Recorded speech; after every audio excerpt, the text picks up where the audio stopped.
عدل اور انصاف کی بالادستی کا نظام نبی پاک صلی اللہ علیہ وسلم نے قائم فرمایا اور یہ قرآن کا نظام ہے۔ تو یہ اتنی بابرکت کتاب جو ہماری ذات کو بھی ایڈریس کرتی ہے، ہمارے گھر کو، خاندان کو، ہمارے معاشرے کو، ہمارے پورے نظام کو، تہذیب کو، پوری انسانیت کو، ان سب چیزوں کے حوالے سے اس میں رہنمائی موجود ہے۔ تو کتنی بڑی بد نصیبی ہوگی کہ ہم قرآن پاک سے محبت تو کریں، عقیدت تو رکھیں، لیکن اس کی تعلیمات سے ناآشنا ہوں، اس کے پیغام سے ناآشنا ہوں۔ اس لیے خود بھی اور اپنے بچوں کو بھی اس طرف راغب کیجئے کہ قرآن پاک سے شغف ہو، محبت ہو۔ وہ دل بھی ویران ہے اور وہ گھر بھی بیابان ہے جہاں قرآن کی تلاوت نہیں کی جاتی۔ اس لیے قرآن پاک کی تلاوت کو بھی اور اس کے پڑھنے، سمجھنے اور اجتماعی محفلیں منعقد کرنے اور اس کی باتیں کرنے کو بھی اپنے گھروں کا معمول بنا لیجئے۔ اب پوری امت کو قائم مقام بنایا گیا ہے اس کام کے، جو کام رسول اکرم صلی اللہ علیہ وسلم نے جس کی تکمیل فرمائی۔ کس کام کی تکمیل فرمائی؟ اس قرآن پاک کو ایک نظام کی صورت میں قائم فرما دیا، قوت نافذہ کی صورت میں قائم فرما دیا، ایک ریاست کی صورت میں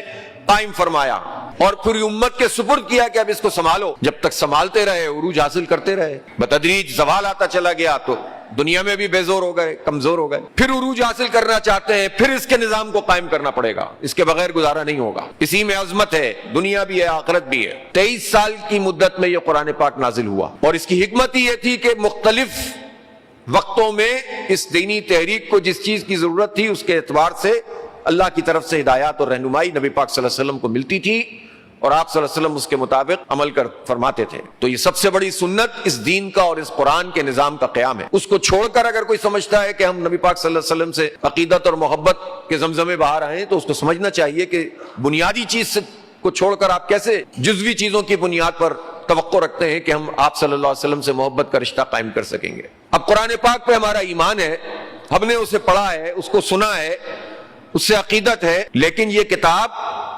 اس وقت بہت ساری چیزیں خود ہمارے مسلمانوں کے معاشرے میں اس کے احکامات معطل ہیں، چونکہ سسٹم موجود نہیں ہے۔ جبکہ پاکستان تو وہ ملک ہے جس میں آئینی طور پر ہم نے یہ قبول کر لیا ہے کہ ہم اللہ کی حاکمیت کو مانتے ہیں، یہ بھی بڑی کامیابی ہے، یہ بھی نہیں ہونے دے رہے تھے، لیکن آئینی طور پر تو تسلیم کرتے ہیں، عملی طور پر نظام قائم نہیں کرتے، اور چند افراد کروڑوں انسانوں کے اوپر حاکم بن جاتے ہیں۔ جو قرآن پاک کی بنیادیں ہیں ان سب سے ہمیں محروم کیا ہوا ہے۔